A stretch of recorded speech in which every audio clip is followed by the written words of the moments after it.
Hello! Welcome to my video.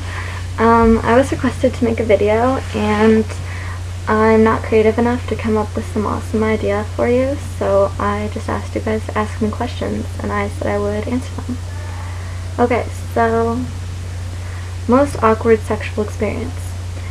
You guys just love asking me sexual questions and I don't know, but I've never really had an awkward sexual experience. I mean, I guess the first time you have sex with anyone is a little bit awkward because you don't know what they like, they don't know what you like, you don't know how they like to have sex. Like, I don't know, it's just kind of, you're learning, so you might come across those awkward moments in that. But I guess my most awkward moment is like a day after story, because the first time I lost my virginity was with a girl and we were actually roommates. I lived with her family growing up and I was 15, and I just remember her confessing her love for me, and I was like, it's never gonna happen, like, get that out of your head. And like, we shared a basement bedroom and stuff, and one night we got drunk and I knew beforehand that I had had feelings for her, but I just was in that stage where I was kind of like in denial, I guess, and I didn't want to pursue anything because the whole concept was scary to me and I was just confused and figuring stuff out. So yeah, we got drunk and we hooked up, and the next day I just remember being like, oh my god, like, I can't even go home because this is my home. I am home, and like, I don't know what to say to her. It almost felt like did last night even actually happen? So I didn't want to really talk about it with her or anything, but of course she did, so talking about it was awkward, and I kind of felt like she thought that we were together after that, and I wasn't really out yet, so it was just an awkward experience, I guess, if anything. Question for your video. If you were invisible for a day, what would you do? I have really had no interest in ever being invisible. I'm pretty good at avoiding social interaction if I want to, so I don't know, rob a bank, I guess. I've always wanted to be able to freeze time. This is one thing that drove me insane when I was in like high school and college. I was the worst for studying for tests. Like, I would just procrastinate, and like, internet addiction is really hard to like have when you have school.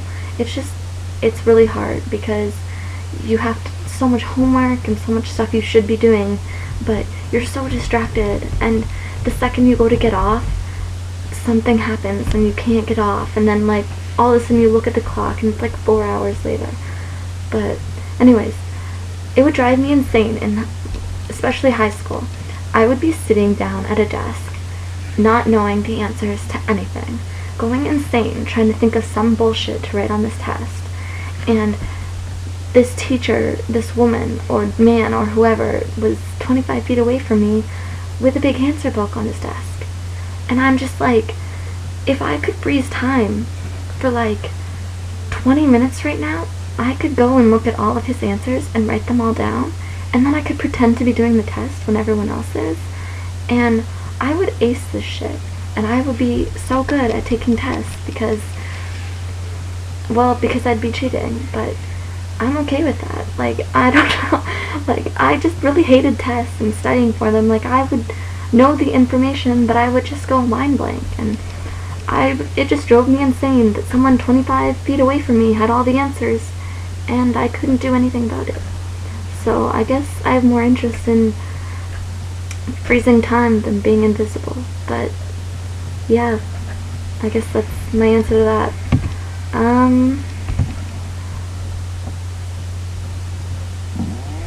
Why is it the majority of people who leave you anonymous messages have a difficult time spelling or even making sense? It's sad.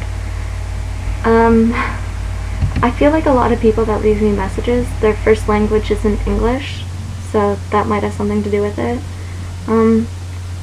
Also, apart from like half of Tumblr, I'm not a fucking grammar Nazi. Like, I don't care if you're good at grammar or if you suck at it or if your spelling sucks, because my spelling sucks too. So I don't know, and I don't really care. I mean, especially when you're trying to like rant or ask for advice about something, um, sometimes you just make a typo. Like, it's just a typo. I don't know. I don't really think it's a big deal. Um, for your video, what's your most meaningful tattoo, and what's your favorite thing about Rebecca?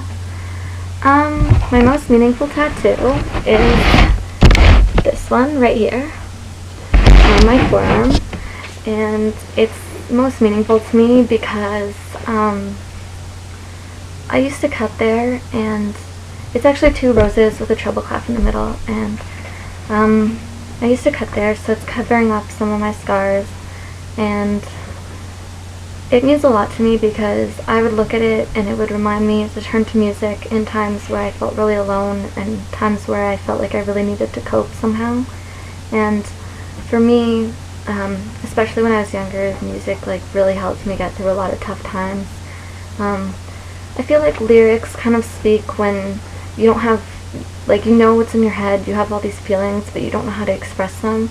I feel like lyrics a lot of the time can put into words exactly how I feel. So, and even just like the music itself, like I feel like you can drift away in it and just feel okay and feel comfort by it. And so that one's just really important to me, and I feel like it like actually helped me a lot through some difficult times. What's my favorite thing about Rebecca? I hate this question because it's like, how am I supposed to pick one thing? Like, there's just not one thing about her I like. There's so many things. So I guess like my favorite thing would just be that she's her, like her whole package, her, everything she is. Honestly, she's everything I've ever wanted in somebody, and like even beyond that, because she makes me like realize things that I like about someone that I never knew I liked about them. And just her as a person, she's not fake, she's completely herself, and I just adore it. Like, I adore who she is. And I get all nervous talking about this subject because like I feel like it's really hard for me to express it to everyone when I just kind of want to express it to just her. But I guess so, yeah, just her as a package, her as a whole.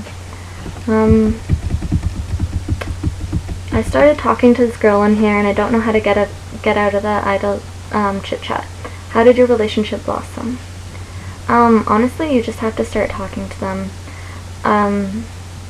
and ask for more. Like, with technology today, there's so many ways that you can like contact a person, like through Skype. You can get to know them. There's apps where you can talk on the phone, apps where you can text, you can write them stuff, you can send them snail mail, you can send them emails. You know, there's just so much stuff that you can do with someone to getting to know them and stuff like that. I followed Rebecca on Tumblr for about like 2 years, maybe more than that, and I never really talked to her at all. And she ended up deleting her blog, and then one day someone I followed reblogged a picture of her saying that she was back with her new URL. So I was like, okay. So I followed it, and I didn't start talking to her because I generally don't talk to people that are way out of my league. So I don't know, I was very intimidated, I guess. I just never said anything, and I'm really glad she did, because well, nothing would have happened if she hadn't have, probably. So, I actually had a tiny chat open one night, and she had been part of the conversation, and I didn't know because she hadn't got on camera, and she left me a message, and I didn't see it until the next day, and then we started just flirting, like, back and forth, and I literally thought nothing would happen, because she lives in Florida, and I live in Canada, and it's just like crazy. Like, I didn't think I would ever do a long distance relationship or anything like that. But we started just flirting, and I had made a post about her, and I didn't think that she would actually comment on it or know it was about her or anything. And then she like asked me about it, and I had also posted my Kit or my Kit username on my blog, and she had added me on that, and then we're like, let's Skype one day. So literally from that day, we Skyped every single day since then, and I went to go see her. I think, like, feelings were definitely there before I went to go see her, but actually seeing her, I feel like that's when the whole thing just confirmed all of the feelings, and you're like, oh my god, she likes me in person, like, fills in all your insecurities or doubts, I guess. I feel like that's when everything really blossomed. It blossomed before that, but, like, I don't know, just the whole thing in person was, like, really where it was, like, the most intense and the most, like, reassuring, I guess.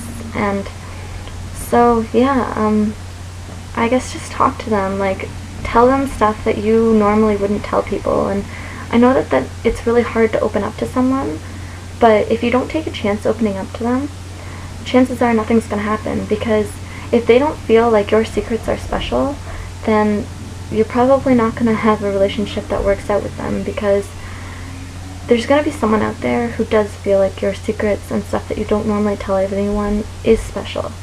And you have to try. You have to try to see if they care. You have to try to, open yourself up and make yourself feel vulnerable in order to have something, blossom into something else.